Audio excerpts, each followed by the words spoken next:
En la única radio 94.5. Ecuador a las 7, en el debate de las políticas públicas y los problemas nacionales. Ecuador a las 7.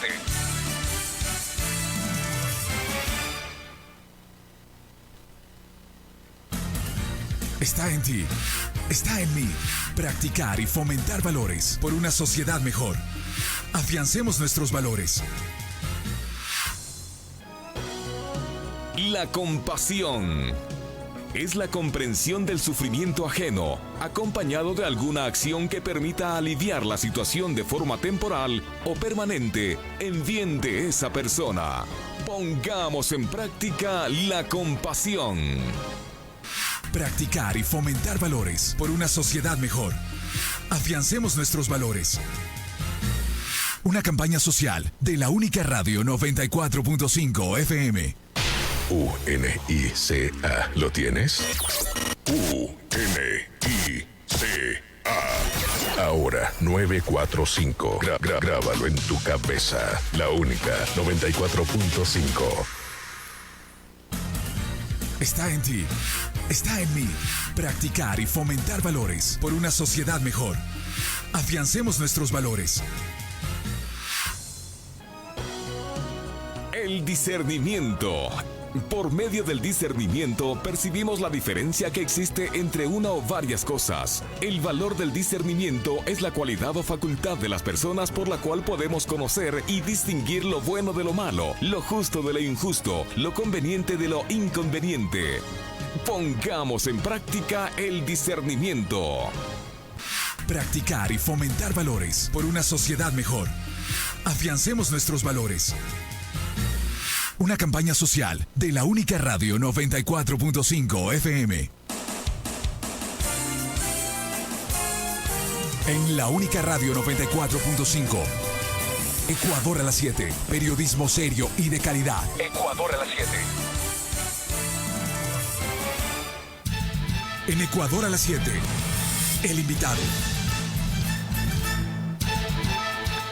Son las 7 de la mañana con 59 minutos. A esta hora está en nuestros estudios y le damos la bienvenida al general Patricio Carrillo. Él es el ministro del Interior.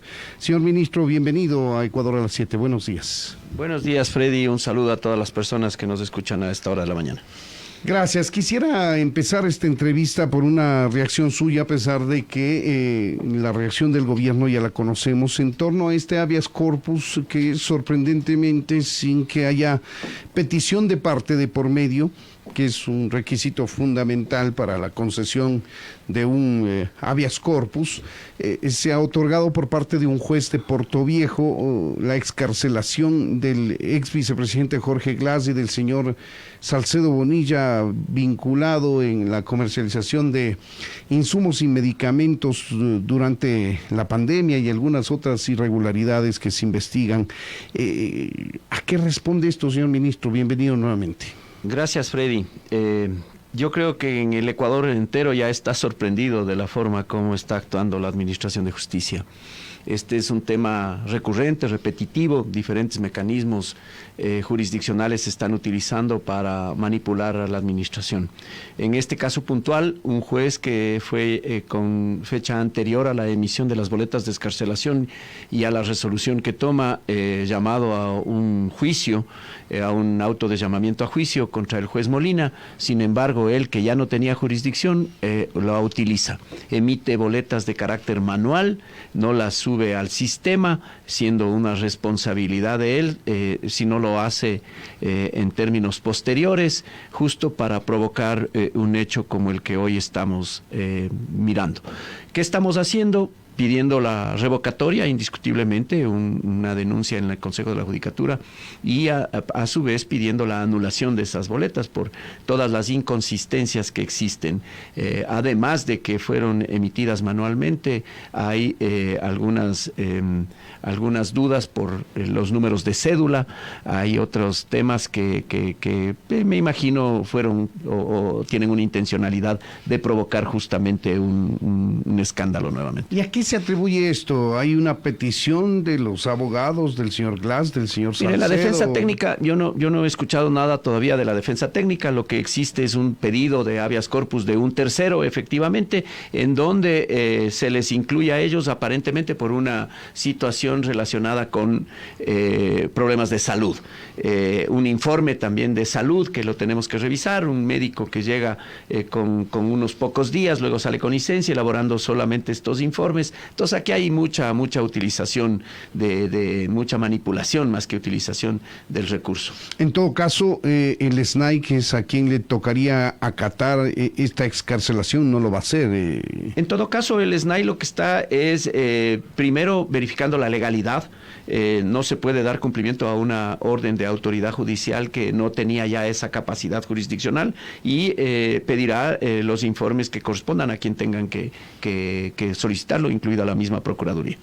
Otro de los temas de coyuntura es el relacionado a lo que en su momento se denominó los narcogenerales, que partió de una denuncia del embajador de Estados Unidos en el Ecuador, el señor Michael Fitzpatrick, que se concretó aquí donde está usted cuando el señor Contralor General nos dijo inicialmente que hay indicios de responsabilidad penal en contra de 2 generales en servicio activo y 1 en pasivo. Horas más tarde usted aclaró que era al revés, 2 en servicio pasivo y 1 en servicio activo, sobre quien pesa un indicio de responsabilidad penal que vale aclararlo, es el precursor que tiene por parte de la Contraloría la Fiscalía para iniciar un proceso penal, señor ministro. Sí, el pedido fue, yo quiero hacer un poco de un recuento de la historia. Una vez que el embajador Fitzpatrick hizo el comentario, la policía reaccionó y fue la única institución que reaccionó, es más, y de manera transparente todo el cuadro de generales pidió libre y voluntariamente con la señora ministra de Gobierno de ese entonces, quien dirigía la política de seguridad en la Contraloría, un pedido de informe sobre sus patrimonios. Este informe de patrimonios ha finalizado. La Contraloría no tiene la obligación de presentarlo a la policía o al ministerio, sino directo a la Fiscalía en el caso de existir indicios de responsabilidad penal, y en quienes no ha encontrado ningún indicio, simplemente archivarlo el proceso. De eso no se dice nada, no se dice que el 99% de los oficiales en servicio activo no tienen ningún problema financiero. Han podido justificar todos sus ingresos, todos sus egresos. Hay un oficial que tal vez por una forma indisciplinada de manejar sus finanzas se ve involucrado en un mecanismo de este tipo por no justificar $25,000. $25,000 por la experiencia que uno tiene. Se ha hecho allanamientos a narcotraficantes donde se ha encontrado $8 millones en efectivo, lingotes de oro valorados en 6 millones. Entonces, relacionar esto con narcotráfico me parece también un exceso. De todas maneras, a nosotros lo que nos corresponde es simplemente acatar y trasladarla a la Administración de Justicia a través de la Fiscalía. Los 2 oficiales en servicio pasivo podrán defenderse. El oficial activo tomaremos algunas decisiones con él incluidas, porque con un juicio justo, con un debido proceso también, porque no podemos tampoco tomar una decisión. A nosotros nos parece que no es una cantidad significativa como para que esté relacionado con este tema. Pero lo que sí quisiéramos destacar, Freddy, es que la sociedad debe tener confianza en el mando policial actual.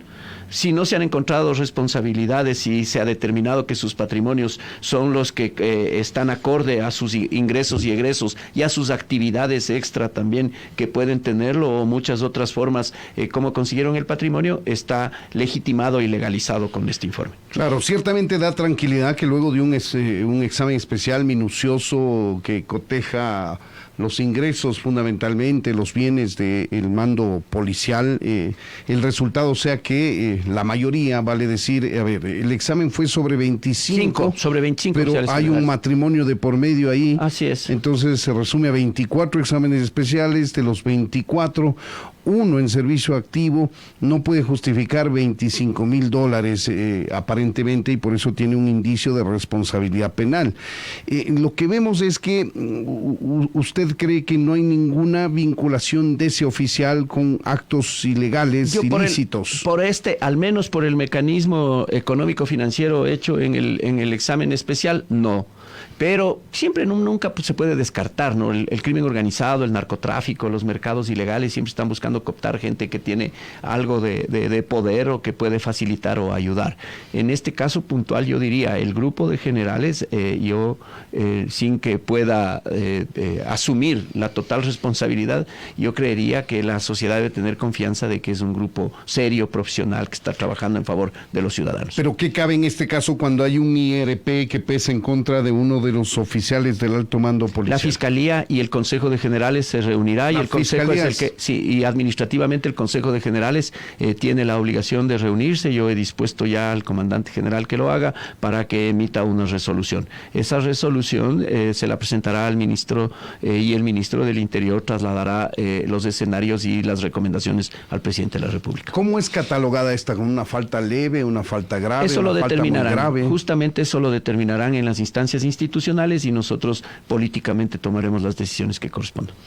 Son las 8 de la mañana con 8 minutos. Conversamos con el general Patricio Carrillo, el exministro del Interior, tiene a su cargo el manejo de la seguridad del país desde el punto de vista de la policía.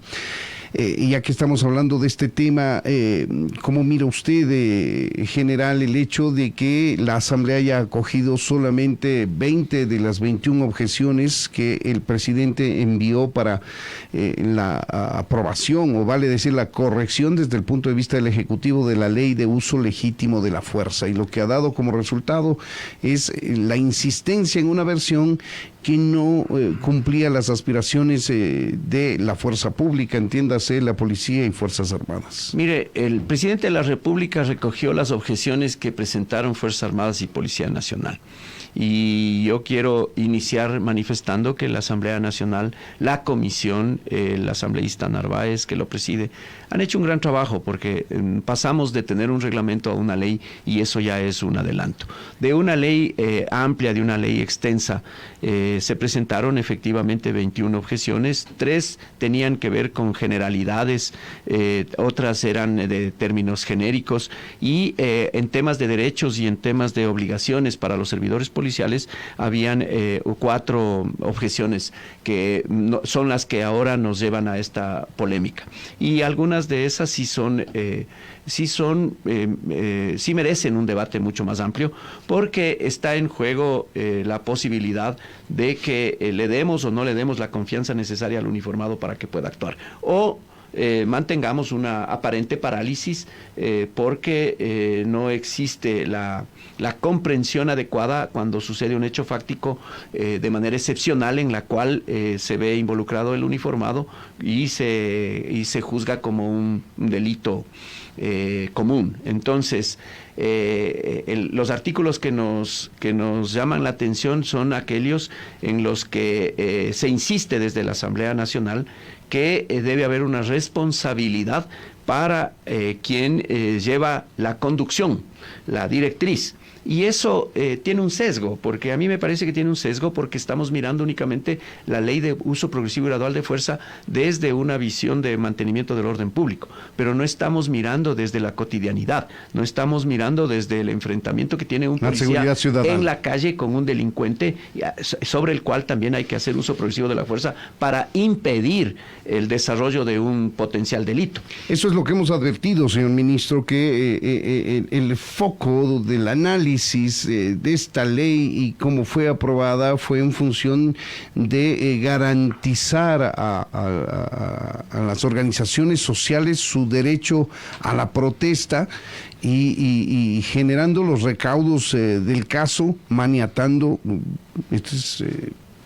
posición mía, digamos, a la policía, porque es importante que suba de reglamento a ley, pero cuando de reglamento a ley se establecen procedimientos, normas que van en contra de la actuación policial, pues ahí no ha ganado la policía, sino ha perdido, porque ya es ley, es más difícil cambiar esa reglamentación, ese artículo.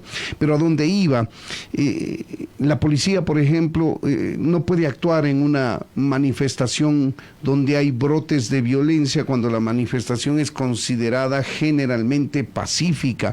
¿Qué es lo que nos pasó en octubre del 19, nos pasó en junio de 2022 y nos va a seguir pasando en adelante? Nos pasa en un partido de fútbol, nos pasa en diferentes escenarios, no solamente en estas excepcionalidades.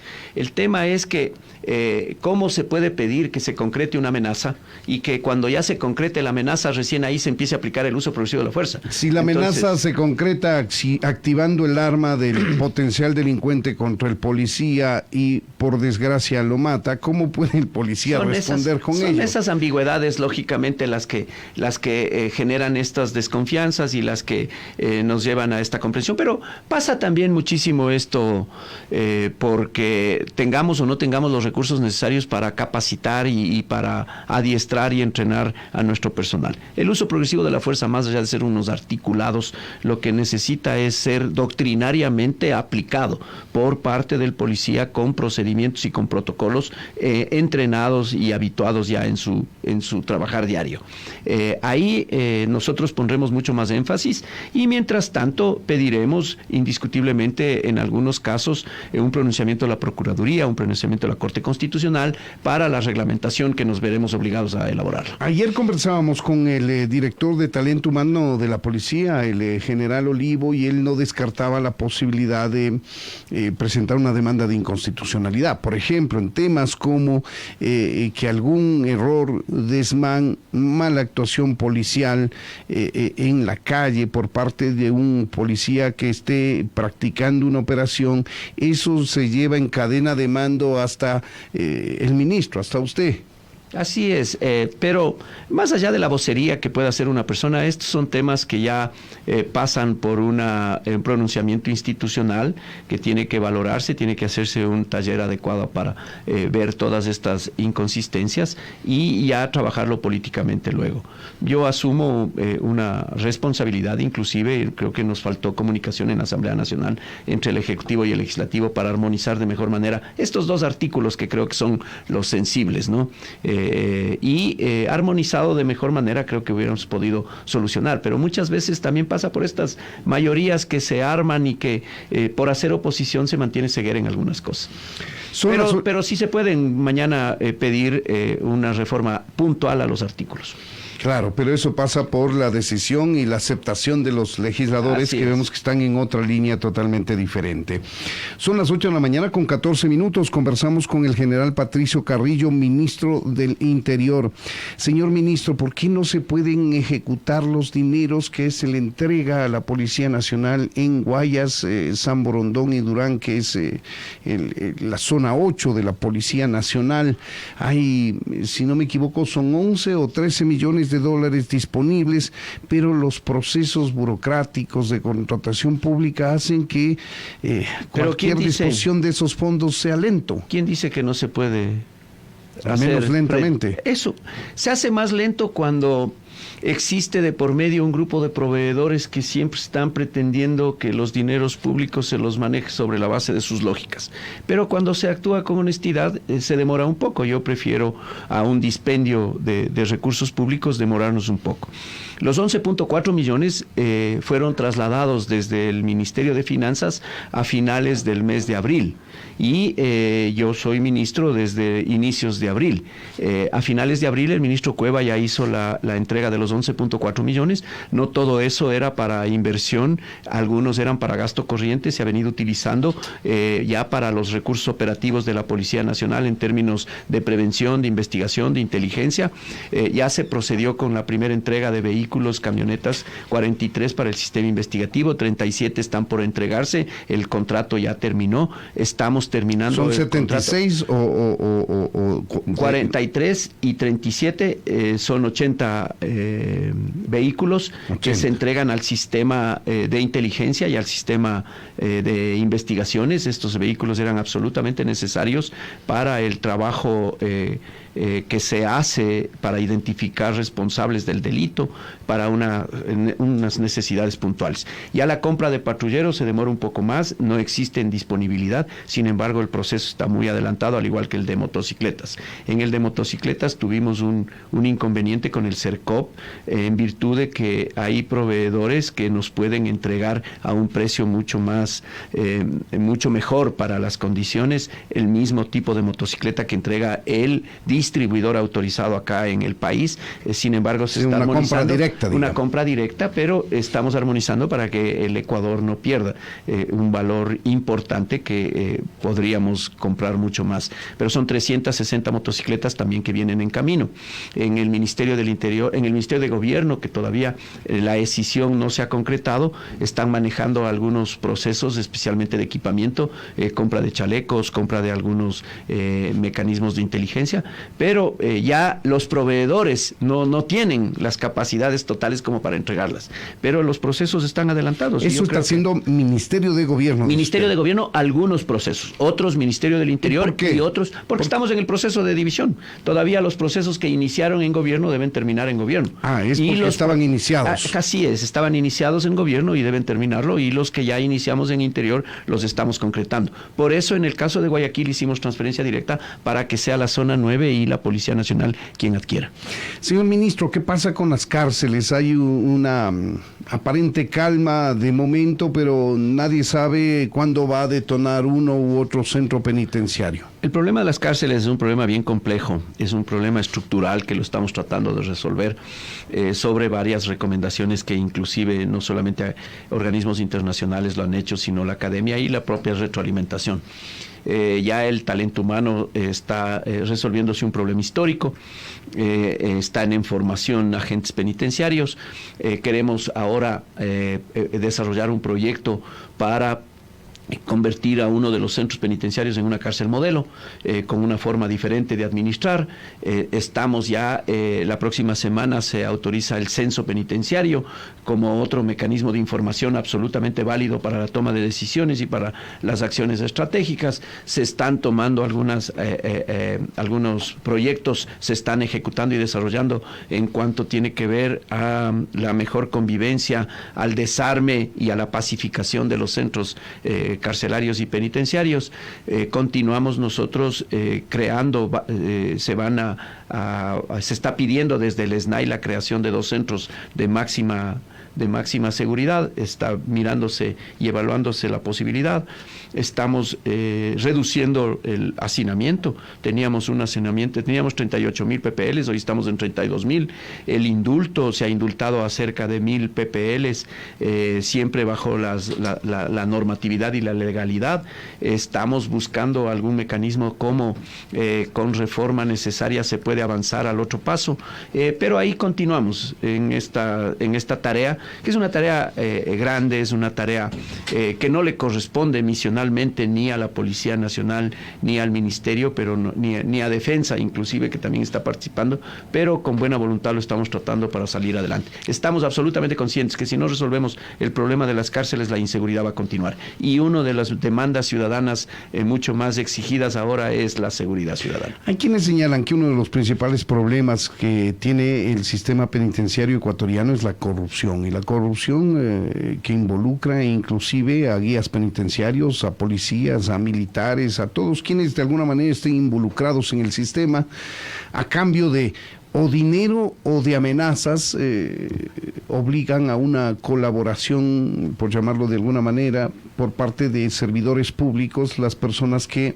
forman parte del sistema penitenciario, los internos, y eso hace que se realicen requisas y a la vuelta de la esquina nuevamente están armados con armas de grueso calibre, con explosivos, y las accionan cuando ellos a bien tienen, y luego nos lamentamos las matanzas que allí se producen, ministro.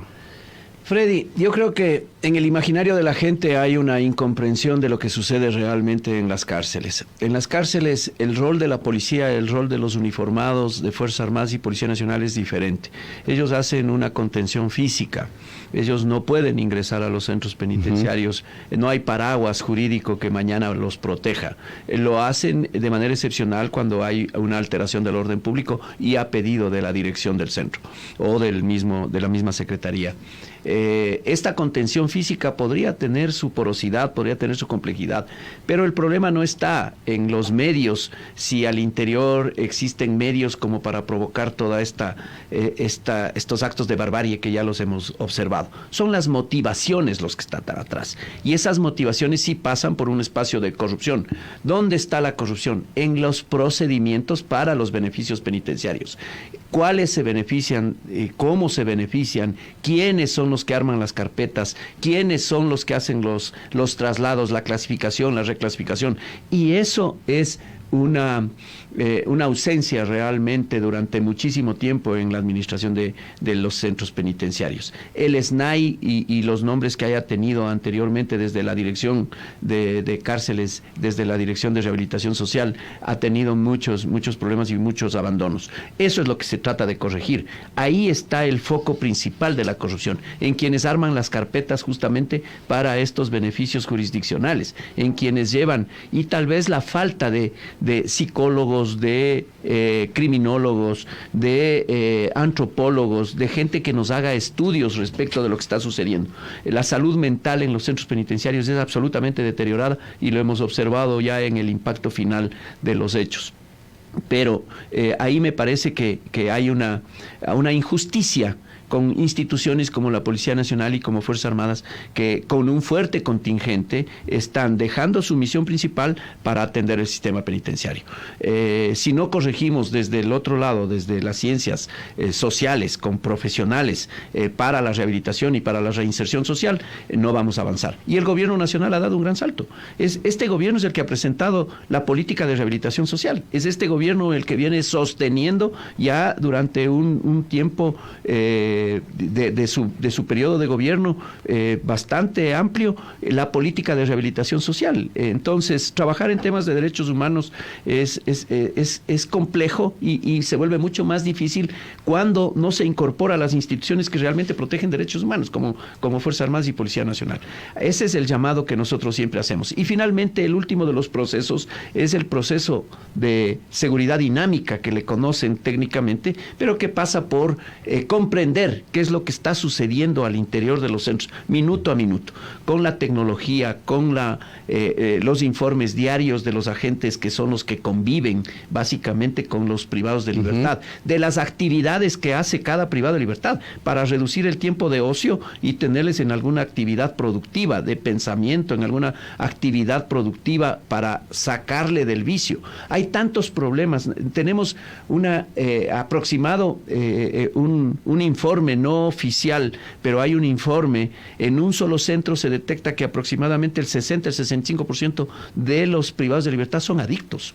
¿Y qué estamos haciendo con esa gente para una adecuada rehabilitación en temas de adicciones? Muy poco. Entonces, seguramente. Así es. Entonces, todas estas tareas que ya no le competen a este ministerio, pero sí al gobierno, yo creo que también al Estado ecuatoriano las estamos trabajando. Claro, y también el hecho de que los internos, no obstante de que tienen sus derechos, eso nadie lo puede dudar, deberían, autoabastecerse su alimentación, los internos, como ocurre en otros países. Aquí las personas que cometen un error, cometen un delito, son reducidos a la cárcel.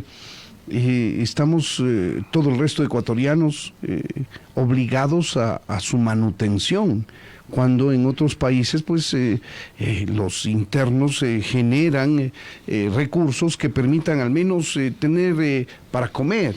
Mire, pasa por la posibilidad de que el Ecuador cuente con un modelo. si no tenemos un modelo realmente en donde las ciudades puedan garantizar que sus propios contraventores y delincuentes menores, aquellos que se vieron involucrados en un hecho porque se equivocaron simplemente, pero no es una decisión participar en actos delictuales, cómo a ellos les damos un tratamiento en lo local y cómo desde el gobierno central manejamos para aquellos que por decisión son parte de organizaciones criminales y permanentemente están delinquiendo. Ese modelo es importante porque desde ahí podría partir. En un caso, la ciudad podría encontrar los recursos desde lo privado, desde lo particular, inclusive para atender algunas demandas, y en el otro sí, inclusive obligar mediante actividades a que puedan ellos también generar recursos. Porque no puede ser que nosotros sigamos como sociedad entregando recursos que se los necesita para el desarrollo a un sistema que cada vez se va deteriorando mucho más. Es lo mismo lo que pasa con el tema de los subsidios. Los subsidios tienen un presupuesto mayor, Freddy, a los presupuestos de seguridad. Eso no se debate. Ojalá se pudiera debatir en las mesas. Ojalá que sí. Ojalá pueda entender el grupo del movimiento indígena. El subsidio de la gasolina es un subsidio mayor a lo que se demanda. Hoy la principal demanda es de seguridad, pero ese presupuesto es mucho menor al presupuesto que tiene que gastarse para los subsidios. Nos quedan un par de minutos, ministro. Se anuncia un juicio político en su contra por la actuación en las movilizaciones de junio de 2022, y aquí quisiera yo opinar. No veo yo ninguna actuación en el sentido de irrespetar derechos de los manifestantes cuando los manifestantes han podido hacer muchas cosas con una policía que ha sido demasiado prudente, Fuerzas Armadas prudentes frente a los desmanes que se han provocado, focalizados, por cierto, a las actitudes terriblemente despiadadas contra miembros de la fuerza pública en la Amazonía ecuatoriana, en la vía Calacalí, etcétera. Yo no voy a hacer ninguna calificación respecto de eso, pero sí voy a poner algunas cosas que creo que hay que considerarlas, Freddy. El juicio político puede tener cualquier pretexto, pero las realidades de lo que estamos haciendo son otras. Ayer Naciones Unidas declaró y ya confirmó que el Ecuador fue el tercer país oficialmente que incautó mayor cantidad de droga. Esto viene dándose desde el año 2020 que reestructuramos la Dirección Antinarcóticos. En esa reestructuración de la Dirección Antinarcóticos se cambió una lógica de coger 65 toneladas solamente en puertos a ahora hacer incautaciones en todo el territorio nacional y llegar a unos históricos de 300 toneladas. Hoy mismo, este año, yo creo que se va a romper otro récord. Y ya comparado con lo que está sucediendo en el mundo, solamente superados por Colombia y Estados Unidos. Ahí encuentran algunas lógicas de por qué no quieren mayores controles y si efectivamente estamos o no queriendo enfrentar la delincuencia organizada. ¿Usted cree que hay actuación política de estos grupos narcodelictivos que se va a manifestar en su contra? Tienen operadores en todo lado, indiscutiblemente, Freddy, y parte de los operadores son en la Administración de Justicia. ¿Qué espera usted de las mesas de diálogo? ¿Cómo van a terminar? Transparencia. Ojalá podamos nosotros llegar a conclusiones que sean de beneficio para la sociedad ecuatoriana. Transparencia. Yo estoy con una ansiedad de poder ya concretar en la mesa de seguridad algunos temas, especialmente relacionados con la posibilidad de que las guardias indígenas funcionen en colaboración para garantizar desde la cosmovisión de los grupos indígenas también la seguridad en estos territorios. Todos esperamos eso. De paso, les contamos que se retoman los diálogos este día martes. Seguramente ya estarán reuniéndose delegados del gobierno y del movimiento indígena y campesino. Queremos agradecer al general Patricio Carrillo, ministro del Interior, por habernos atendido. Muchas gracias. Gracias, ministro. A usted, Freddy. Un gusto. Hasta luego. Buenos días. También, buenos días. Son las 8 de la mañana con 30 minutos.